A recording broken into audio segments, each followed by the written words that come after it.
ساکنان ناحیه واسه برای در سطح بلند تجلیل نمودن جشن 30 سالگی استقلالیت دولتی جمهوری تاجیکستان با دستگیری حکومت جمهوری تاجیکستان و مقامات اجرایی حکومت دولتی ناحیه با کارهای آبادانی و سازندگی محل زیست شروع نمودند. در جمعیت فعالان ناحیه صاحبکاران اهل جماعتچگی ناحیه با اشتراک وزیر مالیه جمهوری تاجیکستان و رئیس ناحیه واسع برای در سطح بلند تجلیل نمودن این صحنه فرخنده نقشه چهاربینی ها ترتیب داده شده لایحه های ساختمان ها پیشکش صاحبکاران گردانیده شدند.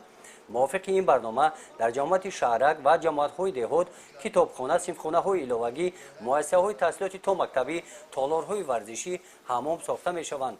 مؤسسه های تندرستی فرهنگ و دیگر مؤسسه های اجتماعی راه ها از نوسازی کرده می شوند. با دستگیری صاحبکاران ساختمان کارخانه و کارگاه های استحصالی در نظر داشته شده برای آبادانی محلی زیست گلگشت و میدان ها آباد و زیبا گرداندن آن ساکنان جلب می گردند. لایحه های ساختمانی به طور رایگان به صاحبکاران پیشنهاد کرده شدند.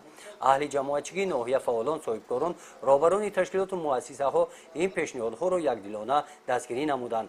در این جمع رکتور دانشگاه دولتی کلاه برآمد نموده قید نمود که مؤسسه دولتی تحصیلات میانه عمومی رقم 1 را که آنجا تحصیل نموده است پورا تعمیری کپیتالی نموده آن را زمانوی میگرداند. دیگر صاحبکاران برآمد نموده نقشه های خود را پیشنهاد نمودند. گزارش خواجه نظریف خدای نظر ظهورов از ناحیه واسع برای برنامه اطلاعاتی نوید.